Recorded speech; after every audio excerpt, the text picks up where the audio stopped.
Today was not meant to end like this. You walk in the once glorious halls of a mighty building erected in the name of future and prosperity. But these things have long since abandoned this place. Shattered grass, broken rockcrete, dead bodies. Prosperity and future have been replaced by the damnation of the past. Thunder rains, lightning strikes, but these are not the natural occurrences of the world. Nay, these are the artificial ravagings of the death of man. Howls of the dying, screams of the living, the damnation of it all. It echoes around you, cutting into whatever you had left. Not just your soul, but your flesh too, for the terrors of death do not spare you. Nay, they seem to mark you in particular, as you clutch onto your weeping babe, unknown of what may happen. This young innocence thrust into a world as anathema to it, as light is to darkness. You cower, awaiting something. You pray in your heart that it is salvation, but ultimately, it is damnation that you know awaits. Then you hear it, the crushing steps of a giant, nay, of a god, the god of death, your death. As you gaze out into the gaping hole that once was a solid wall, you see it, its fanged maw approaching you, the blare of its terrible voice echoing in the distance. Then you hear it, the thunder of its guns, the howl of its flamethrowers. But that is not the worst thing. The worst thing is its delight. You hear its primordial howl, its ravenous gaze, its terrible hunger. You hear it laugh. You hear it maniacally cackle, as if it was the grim feast of some malicious laughing god. And then it sees you. You stare into its eyes, yours full of fear, its full of hate. Hatred and glee, for you stand before a demon, a devil, a terror of ages past. It was once supposed to be a god machine, but now it is simply the doom of you, the doom of your child, the doom of your people, the doom of Ithaca has come.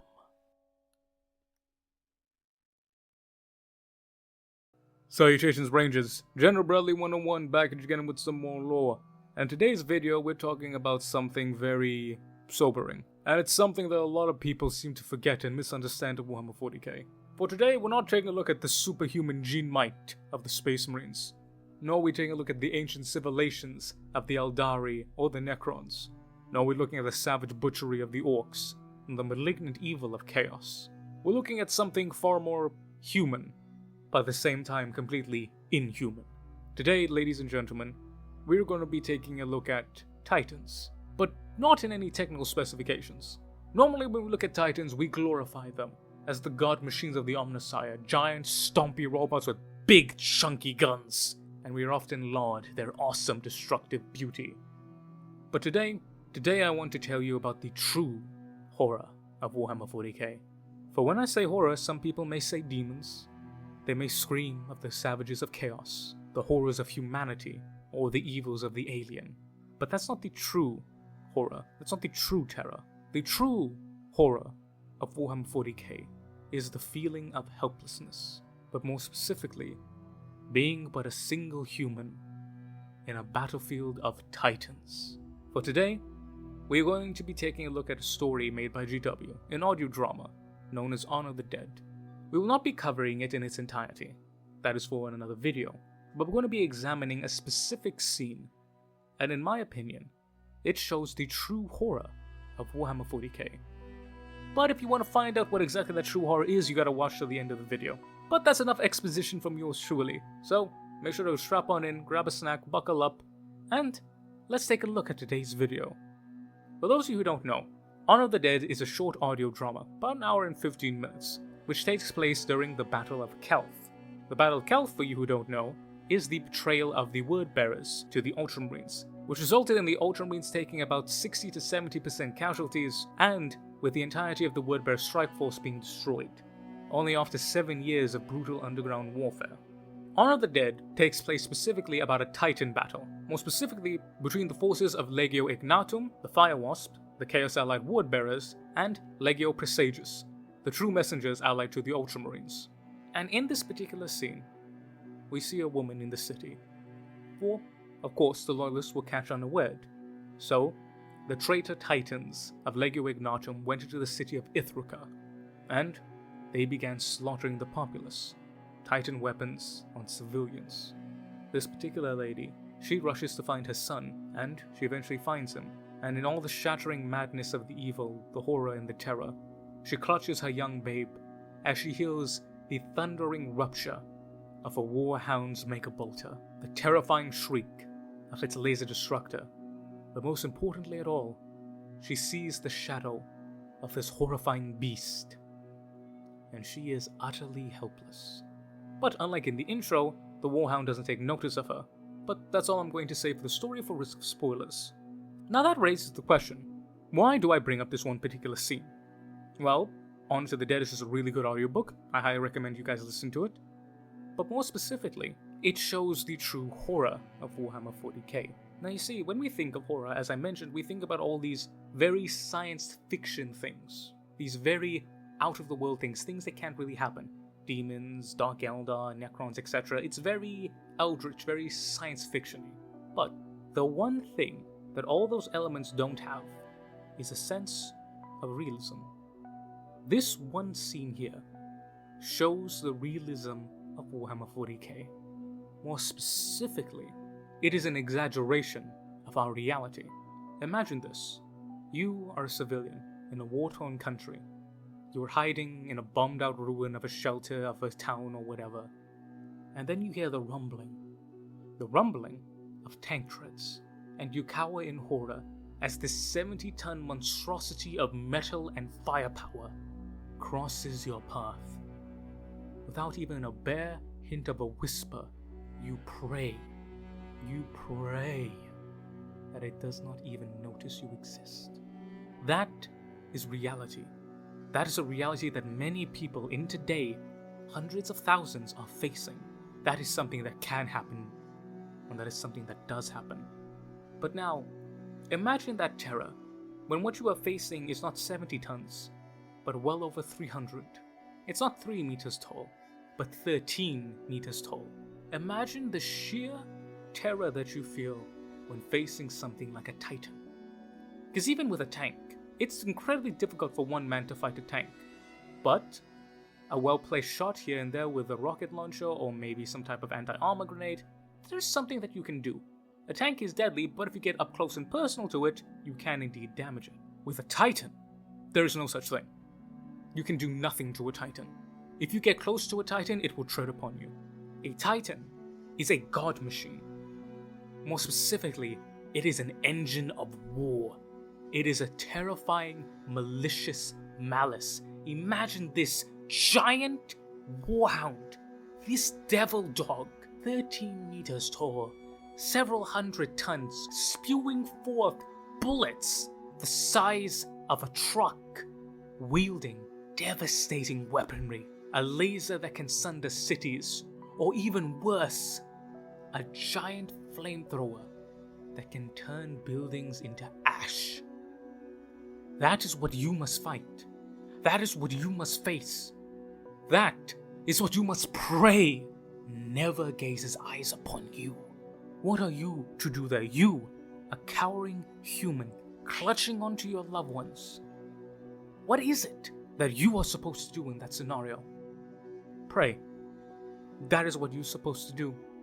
Pray to whatever higher being you believe in, that this evil, this devil of war made manifest through machine, never even notices you. And that, ladies and gentlemen, is the true terror of it all. What are you supposed to do to a Titan? In Warhammer 40k, we often like to think about the powerful people, quote-unquote. An Eldar Avenger, a Space Marine, a Necron Immortal. Even if we go for the normal humans, we want to think about Guardsmen, Kazakin, Inquisitors, powerful people, people who have something to do. But we often forget about the regular human civilian, the person just trying to get through their day, the person who doesn't want anything to do with this, the person who simply wants to live. But tell me, how are you expected to live when you have this monstrosity of evil seeking your soul?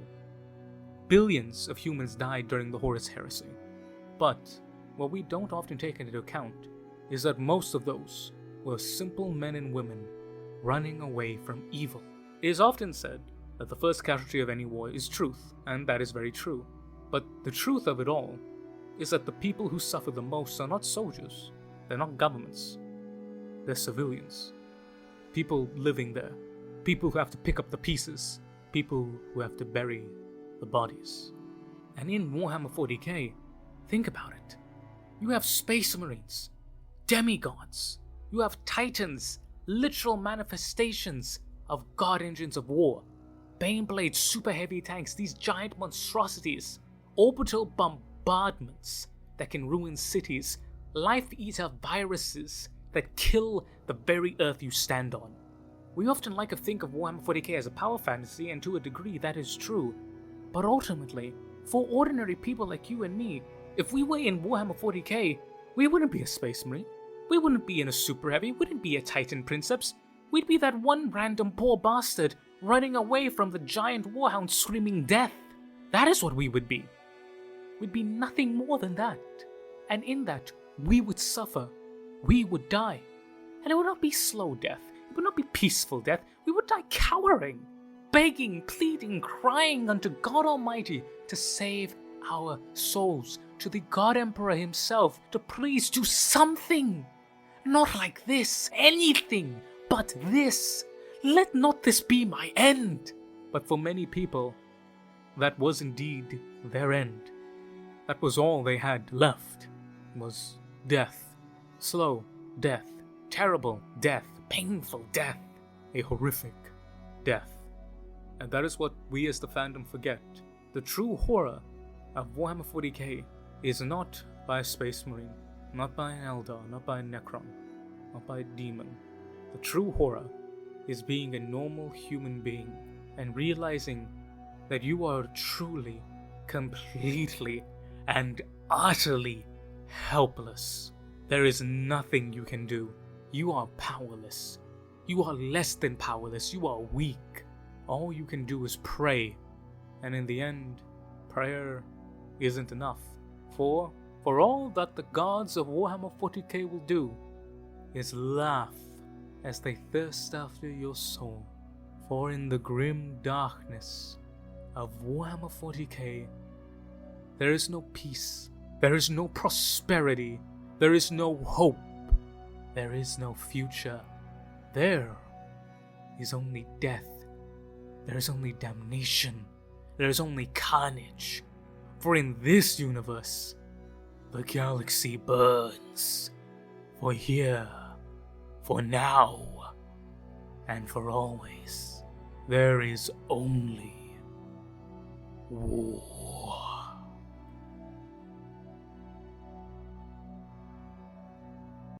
But yeah, ladies and gentlemen, thank you guys very much for watching. I hope you guys enjoyed this more different style of video. It's just that when I listened to Honor the Dead, I was so hooked on it.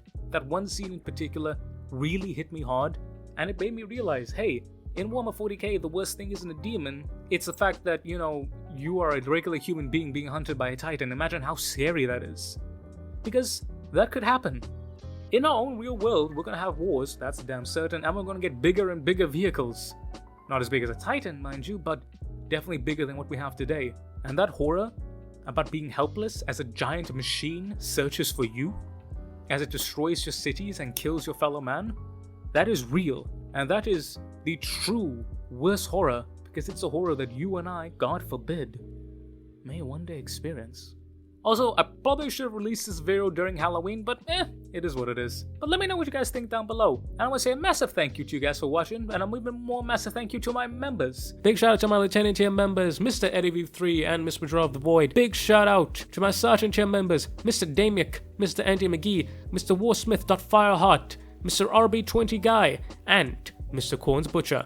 And shout out to my private tier members, Mr. Thomas Muslons, Mr. Ivan_SBW, and Mr. Michael Hayeda. Thank you, each and every one of you. I love you guys. You guys are amazing. You guys are awesome. You are super handsome and great and cool, and God, you guys are fantastic. And if you want to also join these super awesome, cool, fantastic, handsome, amazing people, you can sign up to our memberships. You get early access to these videos, behind the scenes stuff, special votes, a hand in running the channel, making some decisions here and there. And if you sign up with our captain tier, you gain one special video request. It could be about anything, could be about a scene, could be about a model, could be about literally anything, and I will make it for you the very next day. Yes, I will. But remember, this will always be free. You watching will always be the best way to support this channel, and whether you give me $1 or not, I will always love you just the same. Mwah! Yes, I will. But ladies and gentlemen, make sure to like, comment, share, subscribe, do all that wonderful YouTube stuff. And comment down below, what is your favorite horror scene in 40k that wasn't really meant to be horrific? I.e. there wasn't any crazy demons or any nonsense like that, it just tapped into the true primal fear of humanity, the fear for survival. So let me know down below. But ladies and gentlemen, I've been the General Bradley 101, you've been beautiful, awesome, and amazing people. Thank you all so very much for watching. Make sure to stay strong out there, boys and girls. And I will catch y'all next time. Dismiss, Rangers!